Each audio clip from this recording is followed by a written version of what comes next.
Hello, my lovely wishes. It's Holly.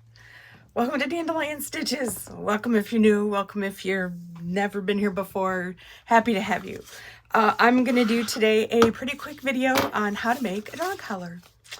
I made this one for our girl Dandelion and another yesterday. She's wearing the other one right now.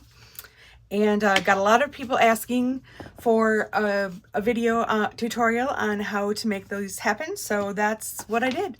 They're super easy. They go really fast. Yeah, they just take a little putzing and it's the hardware. I get so messed up with the hardware, but I got it this time. So yay. So let's go to the video and make a dog collar, and then I'll be back at the end. Alrighty then, what we need to make a dog collar, this kind of dog collar. This is for Dandelion size, and she is a full-size Australian Labradoodle. I really have only made collars for her and our other dogs, which were also large dogs. So if you've got a little dog or a smaller dog, I guess I would suggest that you check out ready-made collars and see what their lengths are to do your math, or maybe even Google it. But anyway, this is for this size collar. This is my recipe. So you're going to need 30 inches of 30 inches by 4 inches of fabric. Now I used a fat quarter. I decided to go with the polka dots because I thought it might be easier for you guys to see.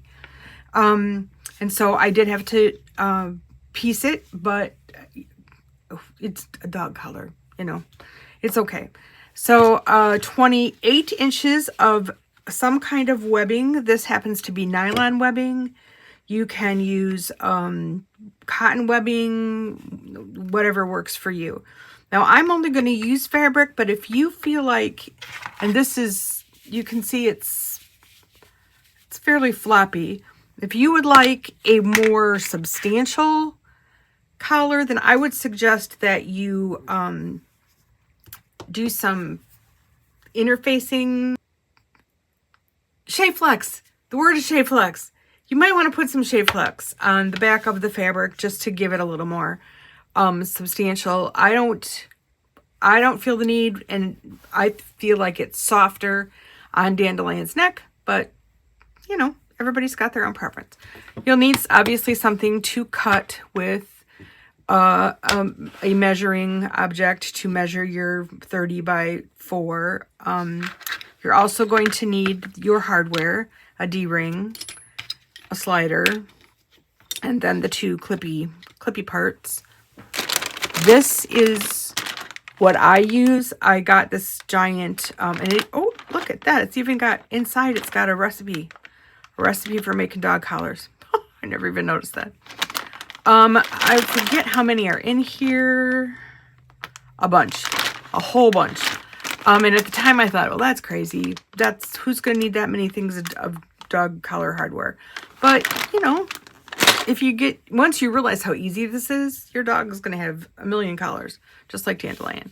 So you'll also need some clips, binder clips.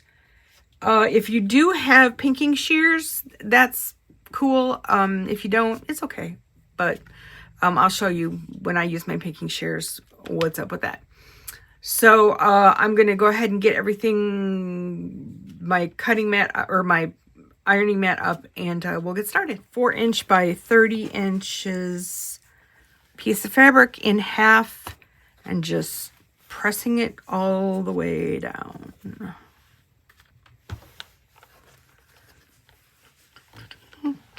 I will most likely speed this up, so you will hear my chipmunk voice.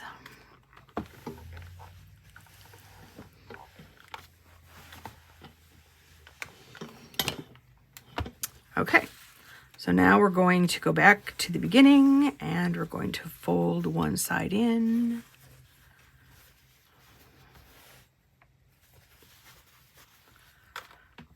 And go again all the way to the end.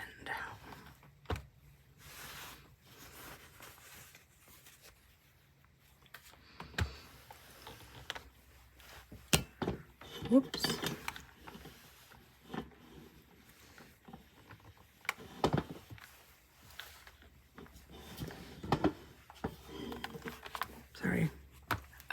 got a mess with my cord here.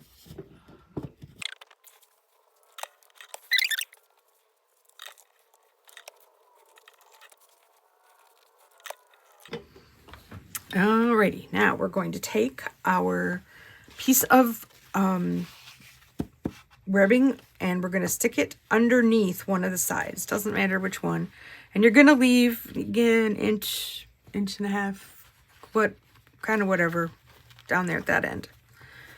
And we're just going to slide it all the way down, making sure you've got enough sticking out the other end, because we're going to want to fold these over. So, okay, we're good.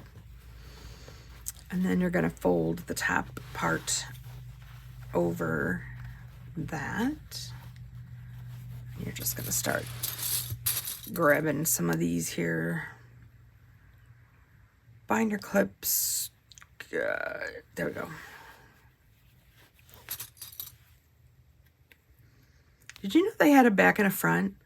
The clear side is the back, and it's supposed to run along your sewing machine easier. I did not know that. So now I try to do it right, but it's silly because I pull them out anyway. But so you're going to try to keep everything fairly not, see how it's starting to wrinkle here? Kind of keep that, you don't want that to happen if you can help it. It will still wrinkle a little bit, but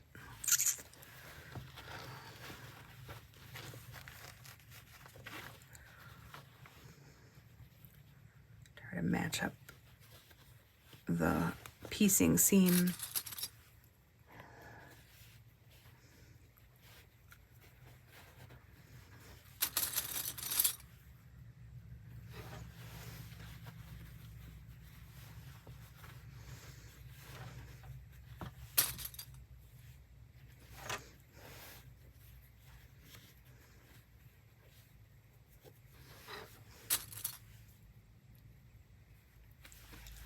Okay, so now I'm going to go to the sewing machine and I'm going to stitch down one side and then down the other side. Okay, let's get this thing sewn.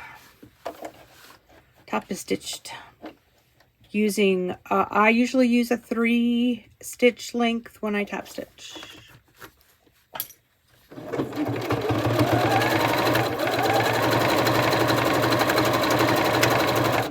It's also a little bit easier to do the open edge if you're sewing on top of the webbing as opposed to the other side. It just, I don't know, it just goes a little easier.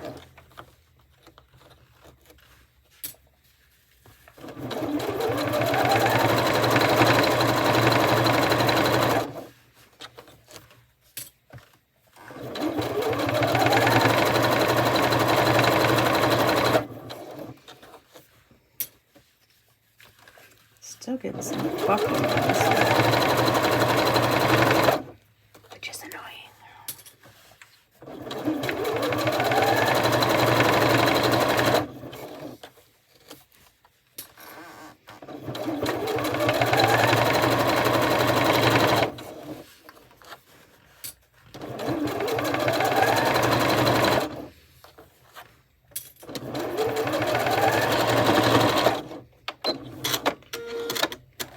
Okay, side one done. Not bad. Side 2. I have an itty bitty trick I do when I do these. I hold my fingers like a channel, and it just kind of helps it to run along straight and think about it too much.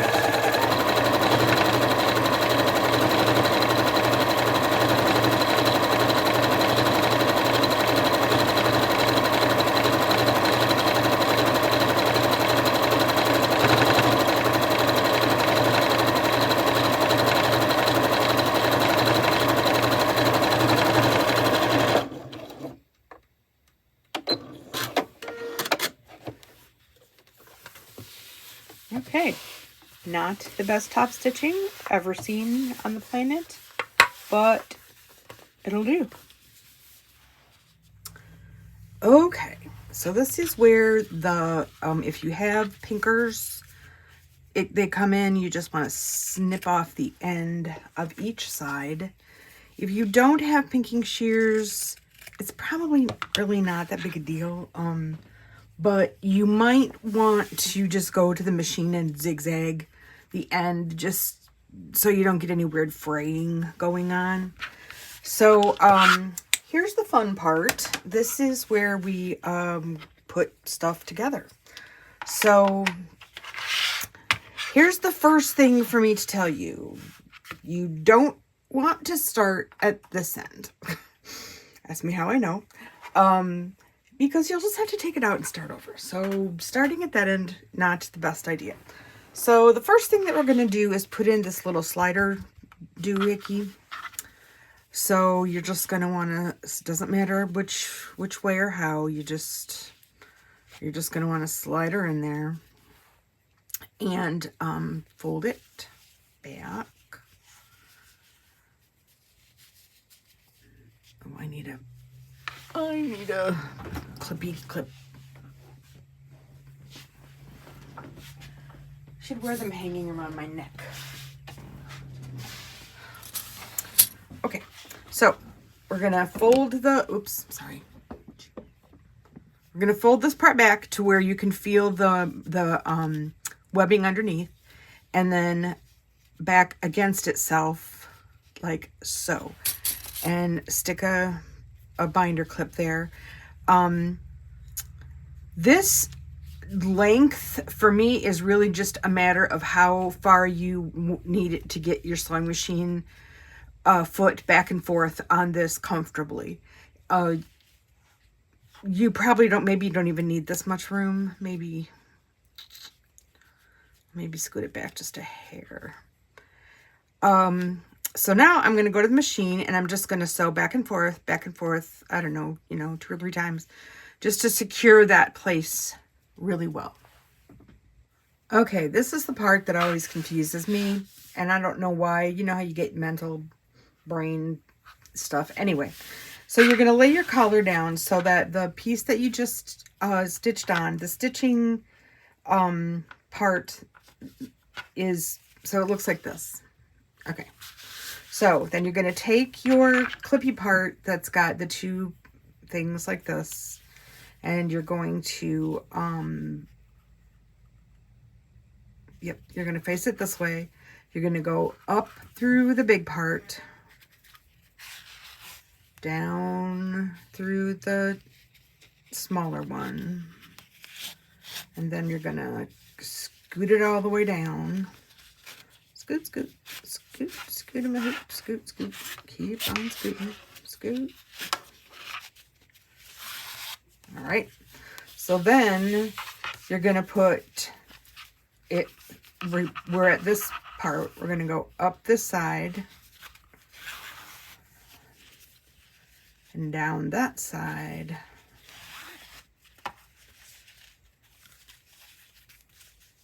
And then ta-da! Oh, I love when it comes together. So now you have this part done. Now we need to go and do the other side. So first things first is the D-ring. So we're going to slide that D-ring on. And then we're going to go down through, whoops, go down through the hole in the other clippy part and turn it on over and have a look. Okay, so what you need to have enough room here. You're going to fold over your end again. You need to have enough room so that you can stitch the end and then create a pocket for that, for where the D-ring, and then stitch here. So I'm sure there's probably some like mathematical measurement that is the key to doing this. I just fiddle around with it until I feel like I've got enough room again, with your sewing machine, with your foot, and sometimes it's even the shaft of your sewing machine that makes it a little bit difficult. But as you can see with this one, okay. So I'm gonna get my little binder clips again. Put a clip there. I'm gonna slide the D-ring down so that it's created a little pocket here. And I'm going to put another clippy here. So I'm going to go to the sewing machine and I'm going to sew back and forth on the very end. And then I'm going to come up like maybe half an inch and I'm going to sew it again, back and forth, so that it's got a really good, strong here. So that when your dog's leash pulls on it, it's got a really strong connection here. And then I'm going to come on to the other side of the D-ring and I'm just going to sew one time back and forth. Now, I have seen them done where you sew in a square and you make it all fancy. And if you feel like doing that, I say 100% go for it. But I find this to be just fine, and it holds up really well, and it's going to be underneath your dog's neck. So it's not like it's going to, you don't necessarily have to go for the pretty if you don't feel like it. So I'm just going to go to the machine and I'm going to do up the stitching and we're going to have a dog collar. Okay, so one little tip I have for working on this much is to go ahead and put your needle down before you get going. It kind of, I don't know, I just find that it's helpful. So one thing I really have to say about this machine is it backs up straight as an arrow.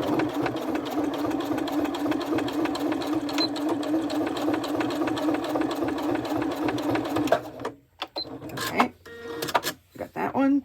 We're going to come up just a little bit.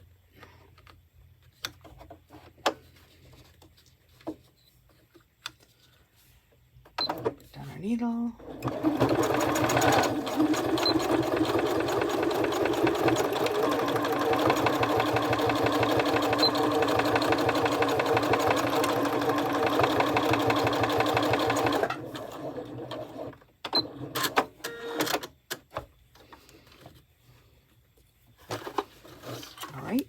Push that D-ring down.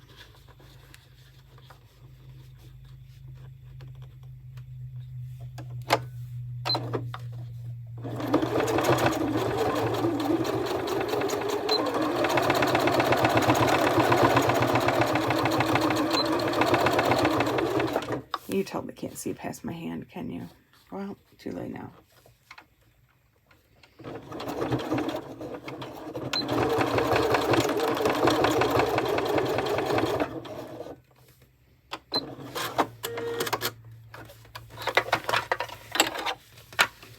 Alrighty, and now we've got a nice secure pocket for the D-ring. And we've got a collar.